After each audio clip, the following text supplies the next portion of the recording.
Our speaker tonight is Dr. Bob Suber. He's an associate professor of economics at James Madison University. He holds a BA in history and international relations and a BS in economics from the University of Delaware. He also holds an MA and a PhD in economics from George Mason University. Prior to arriving at James Madison, he was a research associate in the Center for Institutional Reform and the Informal Sector at the University of Maryland, and was the associate director of the Center for the Economic Study of Religion at George Mason University.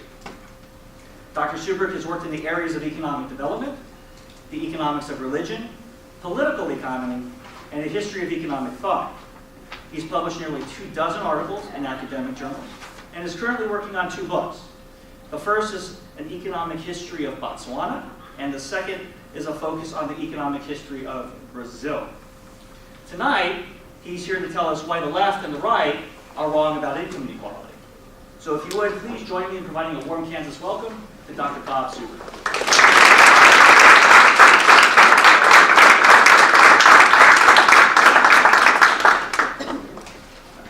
Thanks for coming out. It's been a while since I've been in this part of the world. Last time it was a lot more humid and warm. But it's been nice to be out here. What I want to talk about today is this.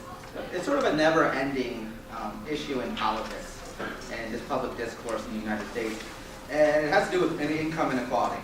It's been rising for a while, I'll show you that. But there's a lot of debate over what's actually going on. And my basic claim here tonight is that a lot of what you heard might make you feel good, but probably doesn't have any empirical support at all. That's a lot of it. It's really just motivated reasoning. There's a lot of stories that sound plausible, but you turn it to the data and it's just not there. I'll confess to some of them. Some of the things I'll say tonight I once believed, but it's just, looking at data for the past 10 years or so, it convinced me that I was wrong on a number of issues. So, for example, when you think about this, you go back, to former President Obama. He made a speech that's been often quoted, where he says there's a dangerous and growing inequality and lack of upward mobility that has jeopardized middle-class America's basic bargain. That if you work hard, you have a chance to get ahead. I believe this to be the defining challenge of our time. There, I notice he highlights 2 things that I'm going to talk about. Both growing inequality, and at the time he said lack of upward mobility. I think if he were to revise the speech, he would say, we're not really sure what's going on with mobility. We had a lot of intuition and some interesting empirics, but as we've gotten better data and better empirics, it turns out probably nothing's actually happening there. Before I get too far into this, I'd like to show you this picture. This is the American income inequality measured by something called the Gini coefficient, where higher numbers mean more unequal. And you can see a basic trend there since 1967. And so if you're into this kind of thing, you may have seen this picture, but it's often invoked. One reason why I choose this picture to look at is it also should highlight some things that might make you question what you think is going on out there. One, it bottoms out in American income inequality does in 1967, and it's basically been increasing since then. So this predates 1980. So lots of analyses you see will truncate the data in 1980, and then blame, of course, who was elected president in 1984. When in reality, it's already been increasing for more than 12 years before that, right? This goes back a while. Also, you'll notice a pretty big jump there in 1992-93. That is a statistical artifact. There are actually basically 2 different series on this picture. The BLS who constructs the Gini coefficient for the United States changed the definition then. That's why you get a big jump in 1992-93. Yes, you could probably just extrapolate out and adjust, and I've done that in my own research. But this is often the picture that people will show. And it's just kind of this mindless downloading of data, even though the BLS, best I can tell, has been screaming about this for decades. To say, do not just mindlessly download the data and then draw pictures. Right? Look at it, because you're going to have to really think about how this change in definition, basically the change was everyone over $100,000 or so in income was classified in the top. That was the highest the income group went. In 93, they switched it to $250,000. That, by definition, will generate more inequality, even though it might not actually reflect much changing in the data. And if you live through 1992-93, it's not exactly a year of gangbuster growth. Right? We are coming out of a relatively mild recession, but it's nothing that would justify the single largest year-to-year increase in the Gini coefficient in the post-war period. Right? It's an artifact of the way the data is graded. Now, I just wanted to highlight some of the issues that I'm going to talk about. Now, here you may have heard of this gentleman, Thomas Piketty. He wrote this book called Capital in the 21st Century. It's 600 pages of capital theory, which is boring as beyond belief. You really have to be a special person to want to read that kind of thing. Yet it sold something like 1.5 million copies. There's t-shirts that have this R greater than G on it, for example, which basically makes the case that the rate of return on capital will always exceed the growth rate of the economy, which is just another way of saying that the income of the rich will always outpace the growth of the income of the non-rich. And as a result, inequality will get higher and higher and higher. It's been subject to a lot of criticism, both empirical and theoretical. But the fact that someone bought a 600-page book about capital theory, right, suggests that these people do care about this, and they are trying to understand. Now, you know, I'm an economist by training. I like to say I'm a recovering economist nowadays, but my training is what it is. And economists have tended to not really care much about discussing inequality. Derek didn't mention, but like 50% of my dissertation was on this question, was rising global inequality and trying to explain it. And it was difficult to publish this stuff because economists were like, it's interesting, but we don't care, actually. And that's a normal statement from most economists about this. So here's Bob Lucas, really, the guru of modern macroeconomics, won a Nobel Prize in 1995. He talks about this discussion of inequality as the most poisonous thing you could do. We shouldn't be talking about income inequality. We should be talking about poverty and how the lives of real people are, not their relative status in a society or their relative incomes. Similarly, over at Harvard, Marty Feldstein, who used to be the president of the National Bureau of Economic Research, he basically says, oh, you want to talk about income inequality. He refers to that as you're like a spiteful egalitarian. You're just envious of someone else's success. Right? We don't need to be talking about this stuff. And that's a normal way that lots of economists have approached this problem. I think they're wrong. I tend to agree with this gentleman here, also a Nobel laureate at Princeton, Angus Deaton, who won in 2015. I both love inequality and I'm terrified of it. Right? There are good reasons, at least that's the case I'm going to try to make tonight, that income inequality should be rising. And these are things we shouldn't really care about, actually, at least from a policy point of view. But there are other reasons why you might be concerned about it. And that's where the terrified comes from. So not all inequalities are the same, right? The sources are going to vary. Some, as I'll talk about, we don't really care about. I'm going to say anyway. Others, I'm going to say, this could be a real problem. And that's where we should focus in our attention. So, the questions I want to talk about for the next 40 minutes or so is, one, what are the sources of rising income inequality? So I just picked two here that are popular. One, if you're on the right, it's something that's about globalization. So something happened a few decades ago, we don't really know what, but the global economy continued to change, and the demand for high-skilled workers went up, the demand for low-skilled workers not so much, and as a result, this is just really what's called driving income inequality. If that's the case, you're not terribly concerned about it. Another possibility we'll talk about is this educational decisions that are out there. You make investments in different majors, and different majors have different payoffs. Right? If it's really just reflecting your preferences, why should we be that concerned about it? So I'm going to talk a little bit about sources of inequality and a bunch more after those. Those are just some examples. The other one is what are the consequences? Right. Sometimes the two issues are conflated in the discussion. Popular one nowadays is it undermines democracies, right? Something about oligarchs buying off the system, regulations, laws, things like that will be rewritten in their favor, and at the expense of, say, the common person, someone in the bottom 50% or so of the distribution. Another position that people I know is they don't care.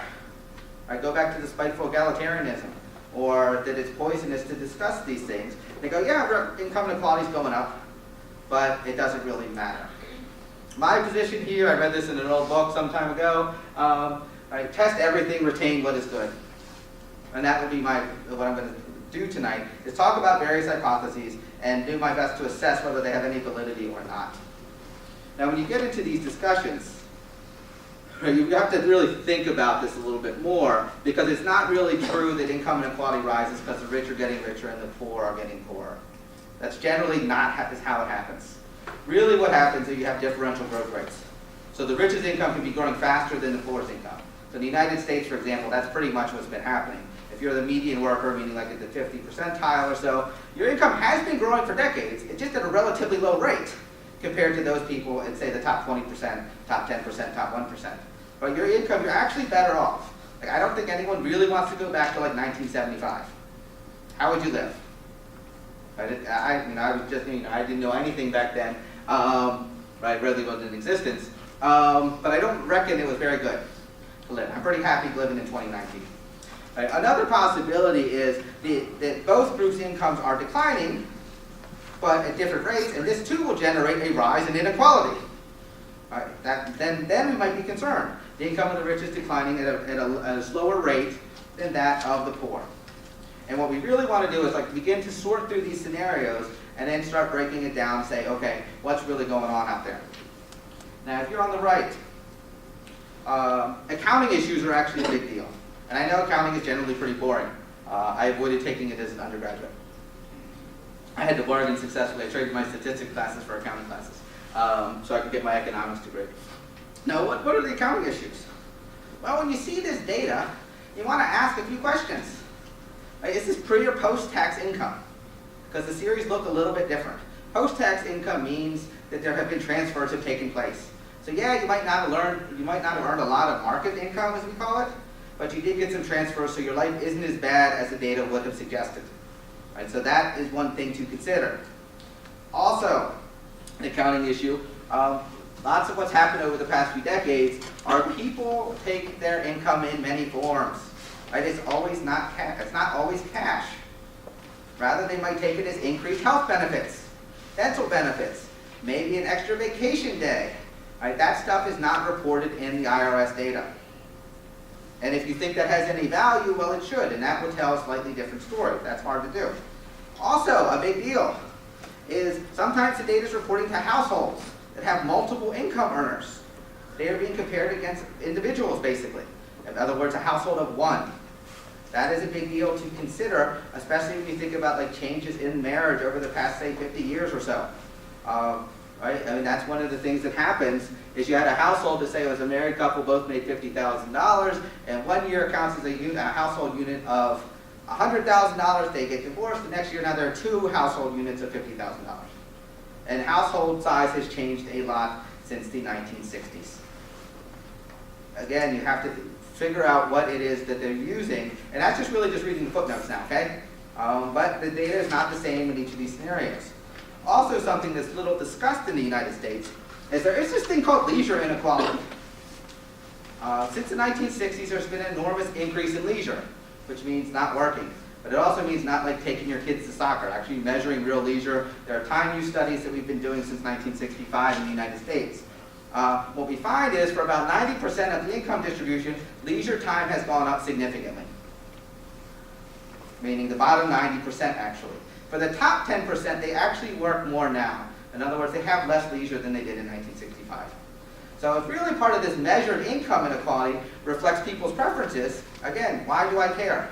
Right? Leisure is valuable. People love consuming leisure. It's not going to be captured in any monetary statistic. You can try, people have, to measure this, but it's something to keep in mind when you're looking at the data. Now, something else from the right is human capital, education, whatever you want to call it. They'll tell a story something like this. College graduates earn more than high school graduates. Presumably that's why most of you are here, because you know this to be true, and it's a decent amount of money, $1 million, $1.5 million or something like that over the course of your working life. So it justifies the educational investment. You dig in a little more, you look at the data. Within college graduates, you know economics majors make more than literature majors. Right? Economics is always like what, in the top 5 or something like that. I think in the latest data, it's the highest paying major 10 years after graduation now. All right, so literature majors, not so much, right? You look within the faculty.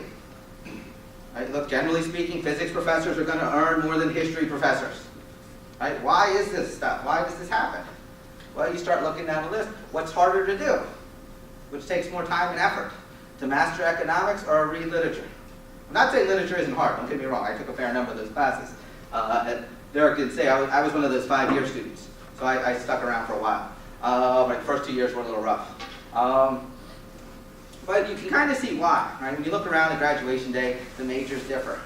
And it largely just reflects the difficulty, the skills that you have to acquire.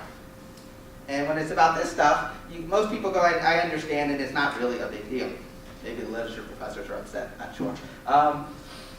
But we've got to remember these decisions are not always wealth creating.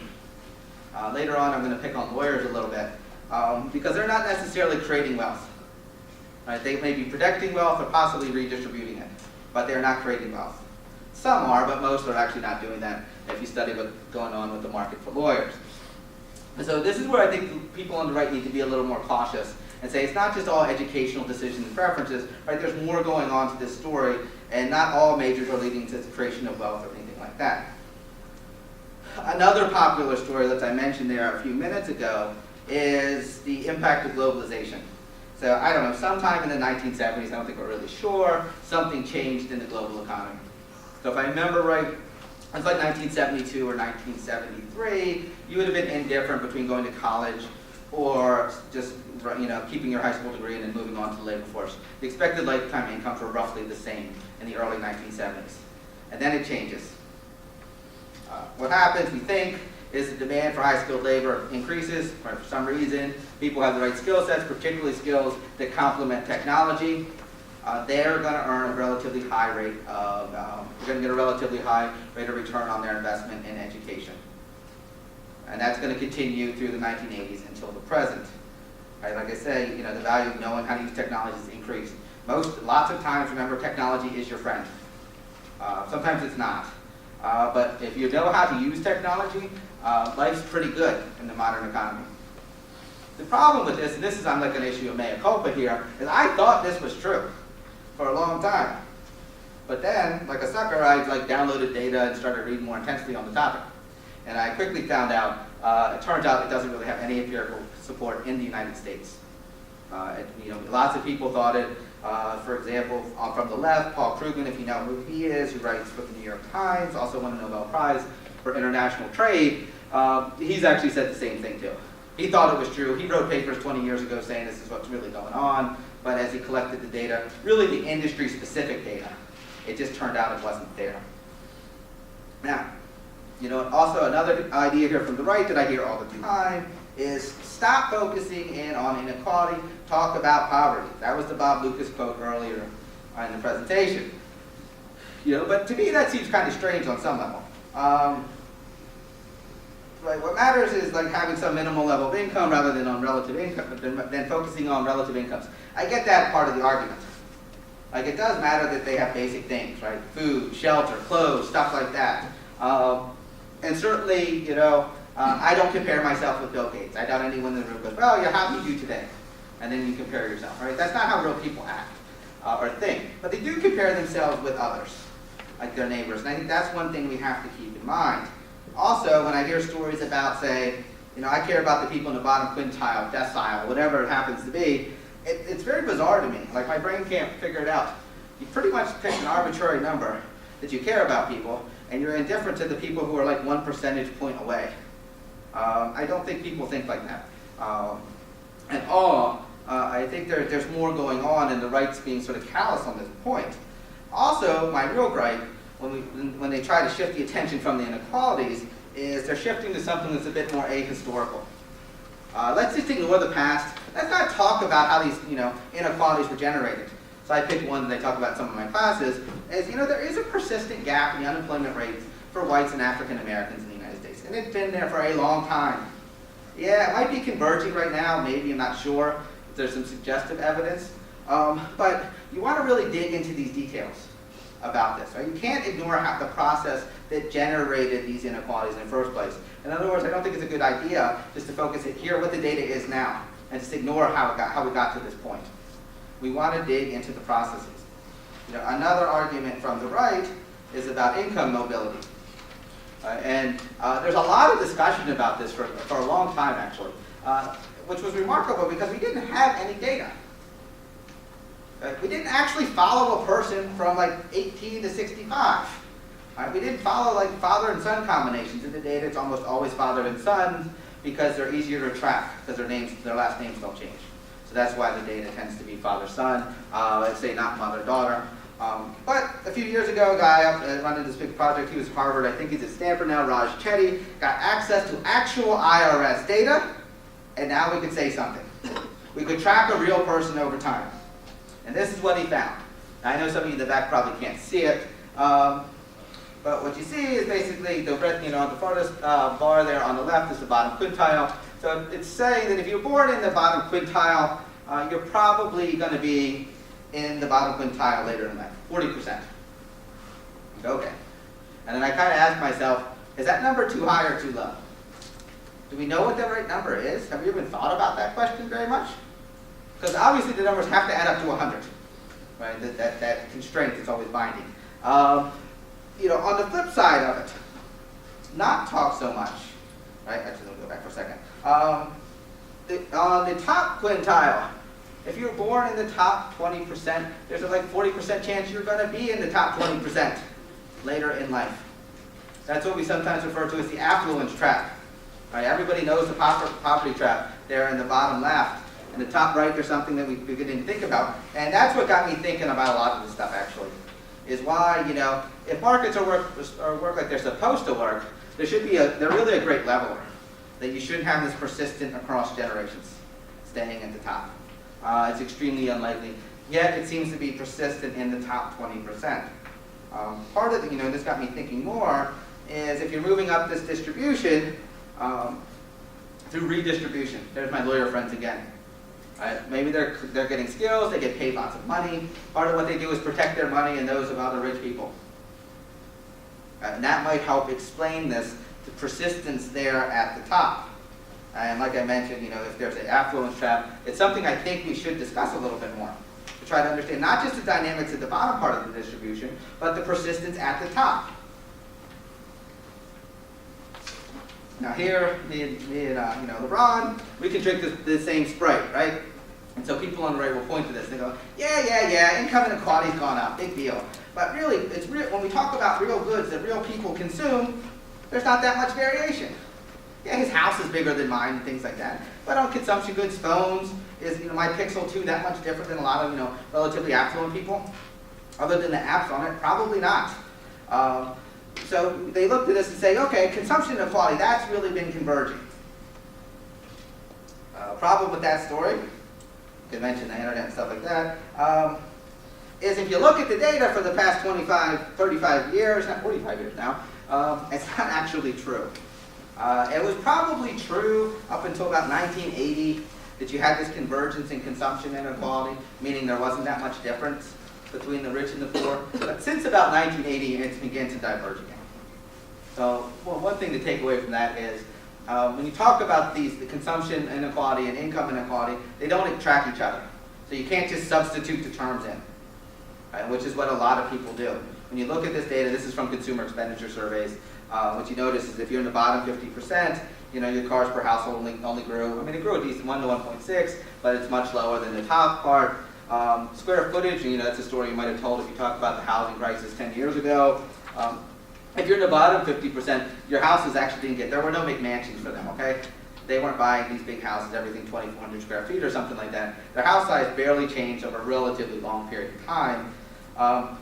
Also, their consumption is not growing at that high of a rate. Right, in terms of the real stuff they're consuming, less than 2%, that's a pretty low number, actually. No, but I think this is another one when you think about more. This is a real issue, I think, if you're someone who thinks of yourself on the right when you talk about consumption. Because what you kind of forget, I think I'm going to come back to this later on.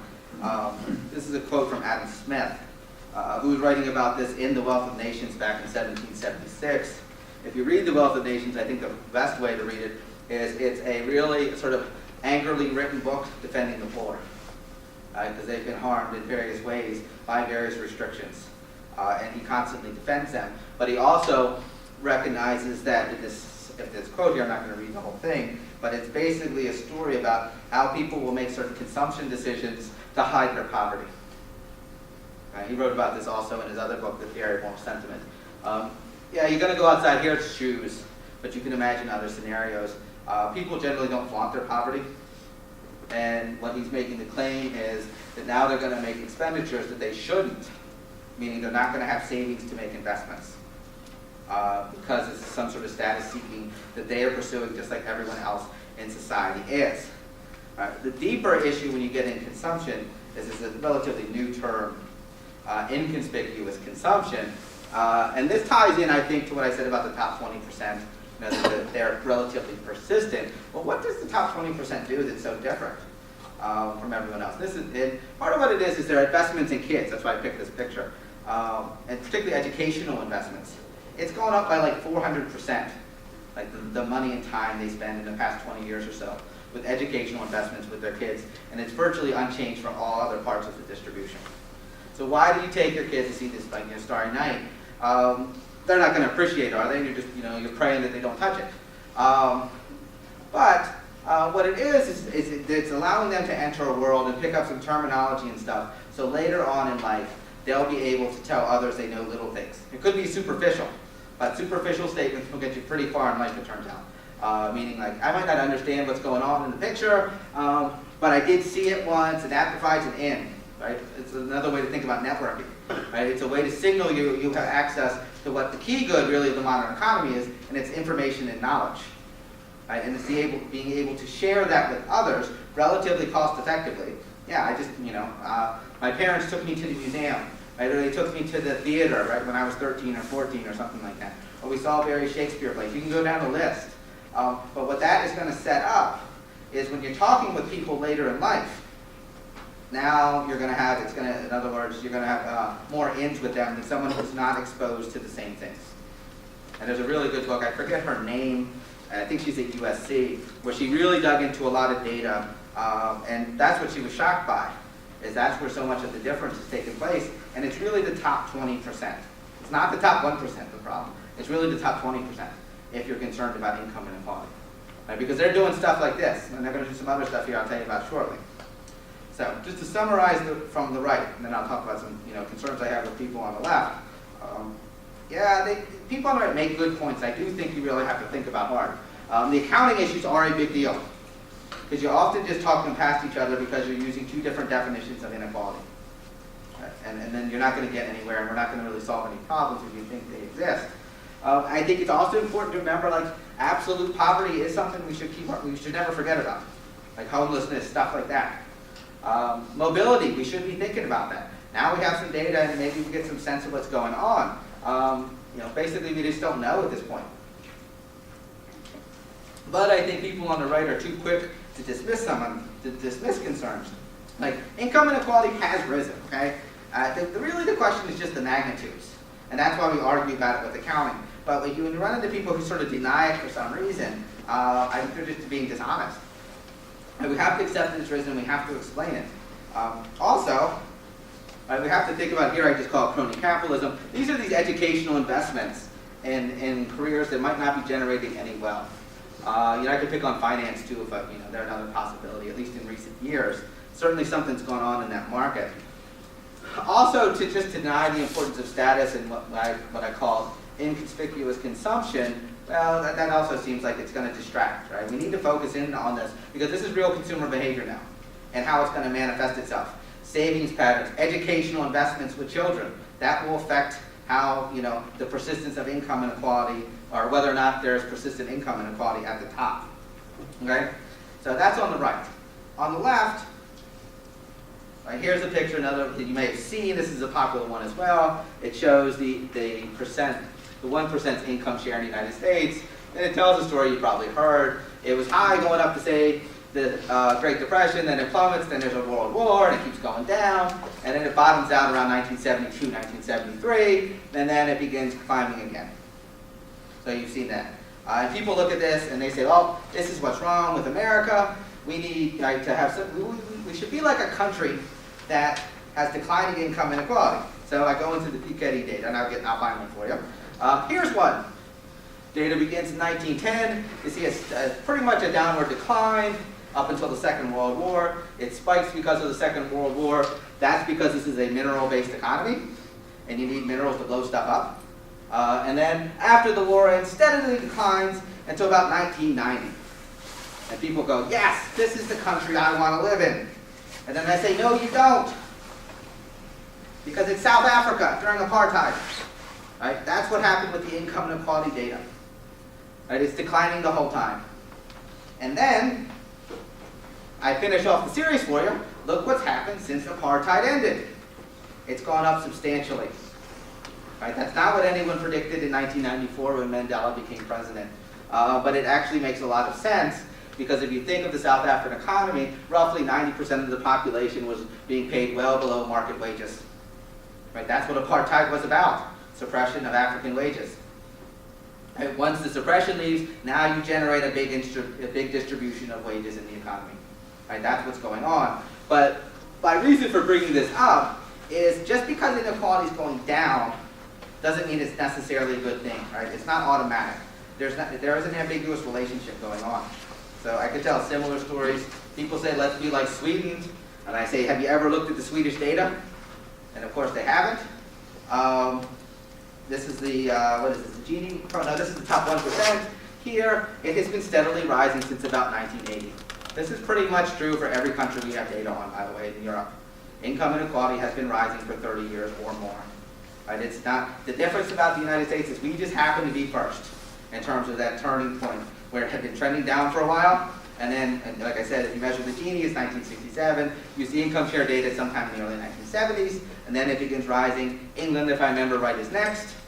And then it's pretty much going to be every country. Another version of this, here's the Gini coefficient here in Sweden. It's still, it's lower than the United States, but it has gone up a lot, actually, since 1980. All right, so let's keep that in mind as well. So, which suggests there's actually global, there's some sort of global factors going on. I just don't know what they are. So during question and answer, if you got any ideas, I'm happy to listen to them. Another story from the left. Here is this vanishing middle class. So you might have seen some picture like this. Back in 1971, 61% of Americans were middle class. And this is just dividing things by 3, actually. In some sense, number of households or whatever. And percentage of adults in each tier, and it was only 14% at the top, and then you fast forward to 2015, and you're like, wow, like the middle class has gotten a lot smaller, there's a change in 11%. Yeah, it has been getting smaller. But most of those people, look where they ended up. Right, they ended up in the higher group, right? 7% of them shift up to the upper class. So it's a bit ambiguous, I think, to interpret this as saying it's necessarily bad. One thing I'm going to suggest is it might be bad because really what it's leading is more polarization. Right? So you have a bunch of people who are, you have a growing upper class, a growing lower class, and the hollowing out is taking place in the middle class. And this will be an issue because it's going to be a lot harder to build sympathy across groups. Like if you, especially if you end up building some little bubble when you're in the upper class and you don't know anybody who's poor, it's hard to be sympathetic to them. Right? And building coalitions for policy is going to be a lot more difficult or harder to do than it had been if you had a relatively large middle class. Another story that you hear from people on the left is about wealth. This is a popular story right now, about wealth inequality and the erosion of democracy. I just want to tackle the first part of this about wealth inequality. The honest answer is we don't know what's going on with wealth inequality in the United States. Those are the 3 major series that are out there. Notice only one of them shows rising inequality, right, over the past few decades. So it's really, wealth is really hard to measure is the issue. One way people do it is it's easy if you're like a CEO of a company. Because what we do is we multiply the number of shares you own by the stock price. Right? That's a trivial calculation. But lots of people hold wealth in not so liquid forms, meaning say art or land or buildings and things like that. That's a lot harder to figure out what it's worth. They tend to get ignored in some of these studies because of the difficulty of it. Right? Just think about, if you ever had to deal with an estate, right? Your parents pass away or something like that, it takes at least a year, right, at a minimum, to do those calculations, to get a proper valuation. In most cases, it takes a lot longer than that. You usually ask for an extension. So keep that in mind. When someone says it's going up or down, really you should say, we don't really know yet. Right? We have not figured this out because of the difficulties in calculating these things. Right? It's really just best guesses. Now the second part of that story, the erosion of democracy, you've heard about this, oligarchs of various kinds. It's a new Gilded Age, referencing back to like a borderline mythical history of the United States. But it has something to do with rich people buying off judges and stuff like that. And yeah, you can find anecdotes that this happened back in the past.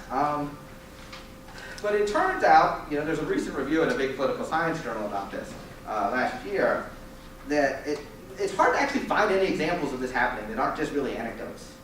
Right? There's the promise of it might be out there, and if any of you are thinking about graduate school, there's a dissertation topic. It's just it's really hard to find evidence that this is happening. Partially what it is it's not the rich, necessarily are trying to buy votes. What they do is they donate money to people they already agree with. And much of political giving might be better understood as just consumption. Right? It makes you feel good. Like, why would you pay $10,000 to have dinner at the White House? So you have a story to tell that you had dinner at the White House. Were you trying to influence policy? Probably not, right? It's like a meet and greet, right, with those events. So it could be just that is really going on. Plus, if you look at the money in U.S. politics in the United States, it's actually just a pittance. We spend more on Halloween than we do on presidential elections, for example. And don't even get me started about how much we spend on pets. It's insane. It's like 10 times what we spend in presidential elections. Right, so it's really, really small. More of the puzzle is why is there such little money in politics in the United States. And it could be, I'm not going to get into it, but there are some plausible explanations. It makes sense that we're not going to spend a lot. Now, a variation of this story is something that this is really popular now, about raising tax rates, marginal tax rates anyway on the rich, however defined. But if you look at the money that they actually pay, it hasn't changed that much over time. If you don't know, like in the 1950s, the highest marginal tax rate was over 90%. It's going to be brought down during the Kennedy tax reforms. 94, I think, or 91%, something like that. But what the rich actually pay is not anywhere near that number. One reason is why we've always had loopholes, for example, and that's just, a loophole is just a way to avoid paying tax, really. Because tax avoidance is okay, tax evasion is bad. I make sure you understand the difference between the two, right? Especially if you're an accounting person. Tax avoidance is legal. All right, so you got to keep this in mind, that they're not going to pay that much. Also, income takes many forms. Sometimes it's cash, like I said, it's healthcare benefits, it's an expense account, right? Things that might not be taxable are not going to come up in terms of paying taxes. Another picture that I actually find kind of remarkable is even though the tax rate has changed a lot over the decades, and this goes back to 1950 or something like that, notice that on the X or Y axis, it's relatively narrow. The federal government basically collects the same amount as a percent of GDP every year. And it bounces between 16 and 18%. Even though the tax code has gone from 94% highest marginal tax rate down to 28 during Reagan, something like that, and now it's whatever it is, 42 or something like that, the actual amount collected is relatively constant. It's not perfectly constant, like this is because the axes are kind of compact here, but pretty much, the long run numbers are around 17% is what you can expect, regardless of the tax policies. Another idea here from the left is there was some sort of deregulation that took place, and you can tell me stories about truckers and stuff like that, airlines, for example. But if you actually look at the Federal Register, which I'm just counting up pages. Show me the deregulation, really. Maybe during the Clinton administration, but generally it's been onward and upward. Even today, it still continues to add pages, contrary to what you might have heard. Right, it keeps going up and up. And you might look now and say, Bob, okay, fine. But finance, right? Clearly there was deregulation of finance. It's caused all these problems. And I say maybe. So I go and find the finance data for regulations. And again, it's generally an upward trend. I mean, finance is one of the most regulated industries in the United States. It's like that and pharmaceuticals are the two most out there. I counted at one point between state level and federal level. I stopped counting when I found 120 agencies regulating finance across the U.S. states. Right? It's not remotely been deregulated. There have been some few sort of major events, but if you dig into them, some of them were just like lifting the cap on interest rates for savings accounts. I don't think that caused problems. Okay, that was a reform, and it is listed as a major deregulation of interest rates, but in terms of affecting anything, it's highly unlikely that it did anything. Now, another story I hear from people on the left is people won't just care about inequality, right? And you hear stories about this stuff. My best guess is probably they don't actually care. It's hard to find in survey data that they do. So I got some quotes here from two recent studies. One here is what they call lead Americans. These are people like at Yale. I think that's where one of the sets of the surveys were done. Their commitment is to efficiency. Right? That's what they're concerned about. They want to do things sort of in the least cost way. Right? And that might be what motivates them. But interestingly, it's not inequality per se that matters. Here's another recent study. It's that they're bothered by not inequality, but by unfairness. So the system is perceived to be unfair for some reason. Right, so that's what's generating inequality. That's what I was alluding to earlier. Some of these rises in inequality, people probably don't perceive as unfair. Like people choose majors for whatever reason. I didn't mention, but one of the big, a decent-sized source of rising inequality in the United States is changes in what I call the marriage market. In other words, since about 1980, if you go to college and you decide to get married, you're probably going to marry somebody else who graduated from college. Right? And it's also continuing up the credential ladder. People, if you have master's degrees, probably are going to marry people, increasingly probable to marry someone with a master's degree. The same is true of PhDs. And if you think about that household measure of income inequality now, you can see now just changes in who you marry are going to generate upward numbers. Because before 1980, there was a pretty good chance if you went to college and you were probably male, 1980, you married a female who didn't go to college. That was an equalizing effect. But with the rise in females graduating from college, and the numbers have been up a lot over the decades, since about 1980 or so, that is also going to change how we measure income inequality. Right? That's an underlying factor in this story that we often overlook. Right? That's probably not unfair in many people's eyes. I mean, I can't imagine, I could imagine, I suppose, but on your tax form, answering a question, does your significant other have a college degree? Okay, here's an additional tax. Right? That's probably not going to pass. Right? But that's kind of what you think about in that scenario. Another popular story is about student debt. When people tell me this, I go, yeah, my friends in Sweden tell me otherwise.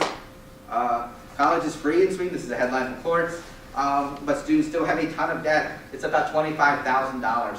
So it's a little bit less than the U.S. number, which is close to $30,000 for students. But Sweden's poorer too, so relatively speaking, it's about the same. How can that be if it's free? Right? Because it's you're all at universities, you can figure this out. Right? Rising cost of tuition, right, is part of it, but it's also the rising fees. Right, that nebulous category called student fees. So you think about country club like atmosphere at universities. One that comes to mind, I gave a talk like this a few years ago down at LSU when it was all in the news, because at LSU they were building what they call, I quote, a leisure river. And this spells out LSU. It's 536 feet long. It cost $85 million to build. And it was financed by student fees. Right, that's who paid for it. So really what matters, and this is what the Swedes do, we don't charge you anything for tuition, but you pay a lot in student fees. And from your point of view, really the number that should matter is the total bill. Don't mess around looking at, well, tuition did this, right? Because it's easy to substitute those things out. Right? Yeah, it sounds great. Tuition didn't increase, but yeah, your student fee went up by like 500%. So you want to look at the total bill. Right, but there is certainly rising debt that you have to consider. This book here, Dream Hoarders by Richard Reeves, is pretty interesting. He clearly lays the blame on the top 20%, particularly with education, particularly with legacy admissions, because lots of places like Harvard or Yale or whatnot, you're an alum, you give a little money, your child is in, but that means someone is out. And who's likely to be out? Right, the person without the connections. So he advocates getting rid of this. And another one, another two I just quickly mentioned here, is internships. Right, people think they're really great, but they bias the game in favor of those who can work for free, meaning the children of the affluent. Right, you look at college admissions offices, they're like, oh, you did all this volunteer work. What kind of 16-year-old does volunteer work? Right? It's like absurd. It doesn't lie. You should laugh. Right? No one does it, right? Unless you can afford to. You should have a job. right? You're not volunteering. You should be like, I dug poles when I was 16 years old. I got hit in the head once by a backhoe, knocked 8 feet into a hole in the ground. That's why I actually went to college, believe it or not. I was laying in that pit going, man, I got to do something with my life. This is not going right. And so here I am. Also, I just mentioned briefly, there's these 529 college plans, meaning parents can squirrel money away for their kids. And basically it's a cheap way you can freeze in tuition rates and things like that. And it sounds really great. The only people who use it are the top 20%. Right? When you look at the data, and it's really largely the top 10% of the population who takes advantage of this tax, the tax code, to basically make it even cheaper for them to send their kids to school. Now, bringing all this together, and it's really about opportunities in institutions. I'm almost out of time, so I have to go a little quicker. Things like I've already mentioned, the lawyers, right? A lot of this depends on educational, legal, and political institutions. I think back to former President Obama. And this often depends on lawyers. Like if I make any contribution to the debate, it's on this question here. You think about lawyers, there's kind of omnipresent in your lives and in government policy. Right? Economists don't write trade policy, for example, as lawyers. I had a former student, she worked in the Obama administration as the trade rep's office, and she used to send me text messages, like, we're negotiating a treaty today, no economist at the table. So, I mean, I like her, but she made her point, okay? You just go down the list and they're everywhere, okay? And just, a couple more here. So, here's from there's every 5 years or so they survey the legal profession. And this is the billable hours. Right, here's the hourly wage, $24, like a tenth of what the billable hours is. Of course, I rhetorically want to ask, who hires lawyers? Well, guess what?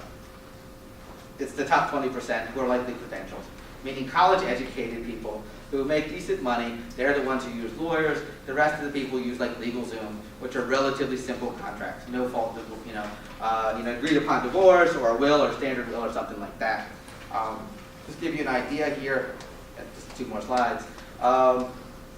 So I got data from the American Bar Association about the lawyers per capita since 1960 or so. They're plotted against that Gini I showed you before. I corrected the Gini for what I was complaining about at the beginning. That's a remarkable correlation for social science. Usually you're social science, you dance a little bit, right, if you get a 0.4 correlation. This is 0.96. And it stays if I control for all kinds of things. I actually had the formal statistical work behind all this. There's 12 other variables I control for. It stays no matter what. Another way to say that is I also look at the top 1%. I can look at the top 10% as too. Also, a remarkably robust relationship. As lawyers go up, which is really just my proxy for all these laws and stuff, right? Is highly correlated with this rising inequality since the early 1970s at least. So just to sum up, one of my basic claims is these empirical things you've heard about. I could have gone into this more and you can ask about. They just don't have empirical support. They sound plausible, but the size of the effect is too small to really move any of the income inequality data. I think it's important that we identify the good and bad sources. Things that we're okay with, like I said, marriage or educational investment that you make. I don't think that should be punished in any way. But if it's bad sources, meaning you're rigging the system in your favor at the expense of others, well, then I don't like it so much. Also, we need to think about the consequences of this a little more. This is, I think, an underappreciated aspect of this debate. There's assertions like it's bad for some reason, but the reasons tend to not be either empirically supported or make a whole lot of sense, actually.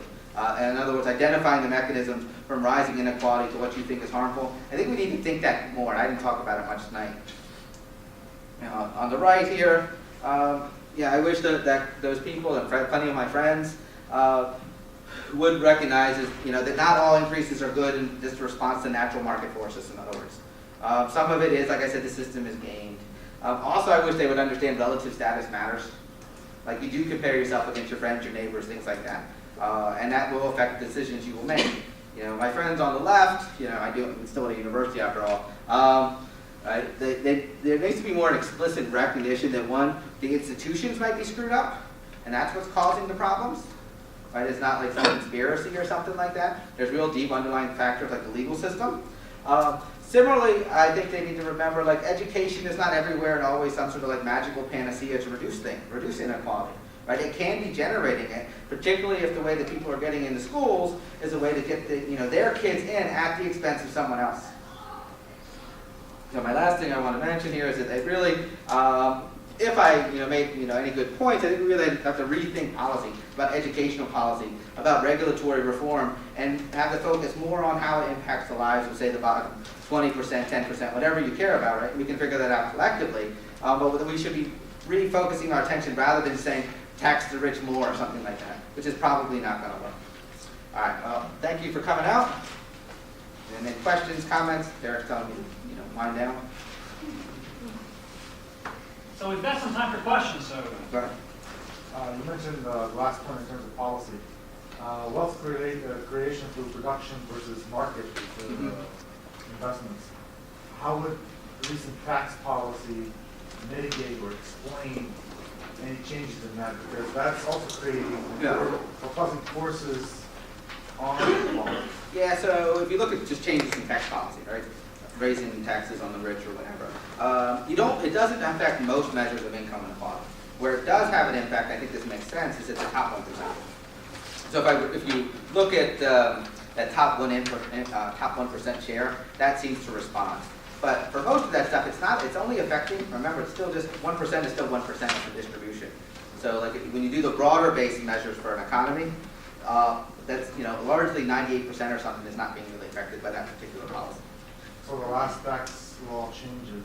How did that? You mean the one December, whatever, 2017 or something like that? I don't know. I mean, I'm doing my taxes right now, so I'm not sure. Right? I'm getting more into the details now, figuring out what I have to do. But right now, I don't think it was large enough in many ways. In ways, it was sort of neutral in some sense because there were some tax cuts, but you also lost some deductions. Right? So that's what I'm figuring out. I have a few kids, so I'm not sure if I'm a net gainer yet on this one or not. But it's a good question to think about, sort of, like what size would the change have to be, I think, to really move some of these numbers.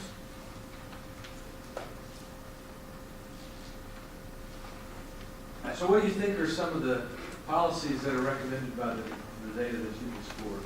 I think part of it's education. I think that's where we mess up a lot. I think there's a lot of smart kids who never go to college because they think it's financially not accessible. And that's just because they don't have the information, right? So there's some good work. Carolyn Hoxby out at Stanford has been looking at this. I forget, estimated, like there's 300,000 like really smart kids out there who just aren't going to college. Who should go, they could complete. They just think it's too expensive for whatever reason. So you get some people, particularly say Stanford, somewhere that's relatively expensive. It's actually not that expensive if you're poor and you get in. Right? It's largely free. Right? And that's what I mean. There's money out there. It's just people don't realize it. End legacy admissions might be a good idea, just on the educational front. With some of these universities, they do what's called holistic admissions.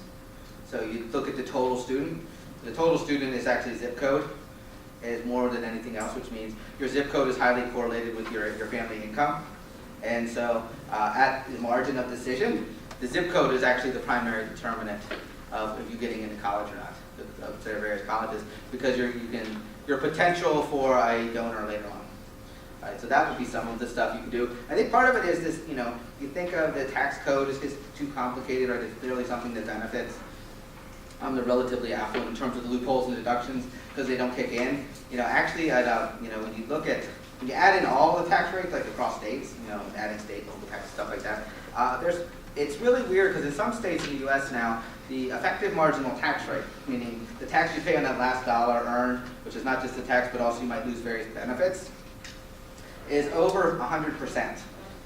And this largely affects people between $25,000 and $40,000 a year. Lower middle income people are facing these crazy high effective marginal tax rates. And then it comes down and kind of plateaus as you move out the income distribution. And I mean things like you earn one extra dollar and you lose like $8,000 in tax credits.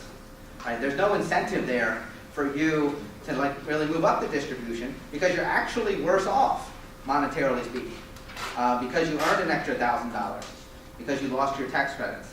And they're called fiscal cliffs in the literature. And one way to address that is have it more phased out. So you earn an extra dollar, well, that reduces your benefits by $1 or something like that. Instead of this 0, 1, where one more dollar, it just cuts it all off. So like a colleague of mine in In the Affordable Care Act, he discovered it was like for a family to go from like 92,000, like 183 to add $1, they ended up losing like $16,000 in benefits in the way it was written.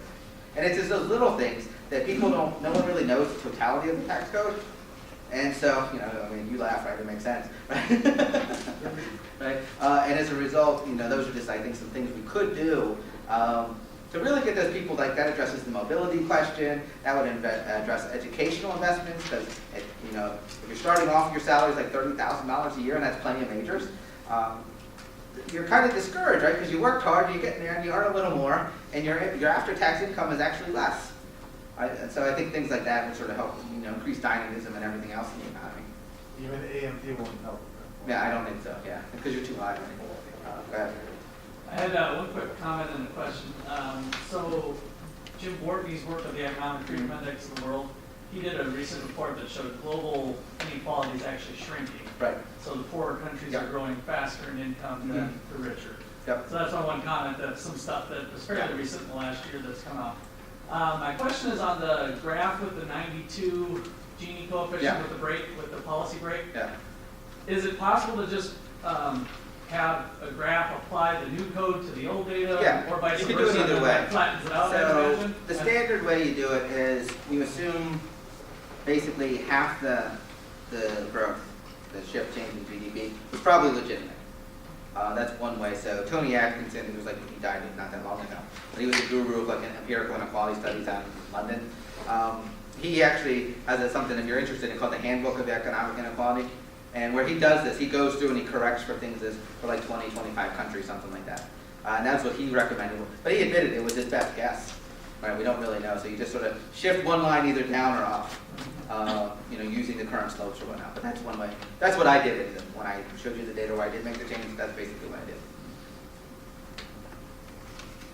Go ahead. Do you have any idea why those kinds of fiscal cliffs are written in the tax policy like that? I think it's because nobody knows what's going on in the tax code. So they don't really think about it. You know, I mean, part of you know, politics is about negotiation. So at some number you go, well, this group doesn't deserve it anymore, right? And the tax code doesn't really adjust, particularly with the variation across the United States and like the purchasing power of the dollar, or another way to say that is cost of living across the country. Think about if you have student loans, you know, it's phased out and then you get zero at some point. Like 150 or something like that for a family income. But that's not a lot of money in parts of the, you know, go 2 hours north of me, $150,000 up in Northern Virginia is not exactly like living the high life, okay? You know, at median home price for like a 1,600 square foot house is like $600,000. So, you know, $150,000 is not getting you that far. So I think that's part of the problem is we don't really recognize, like, oh, well, you don't deserve that benefit anymore. Even though really, given the cost of living where you live, maybe you do, right? And it's not the best answer, but I think it just reflects that, you know, politics does make these sort of arbitrary decisions, right? You know, they've got to decide some number where it doesn't count anymore. And that's just it. And the same thing, you could argue about the steepness of how rapidly it goes away. Right? And I know that's an issue in some of these tax debates.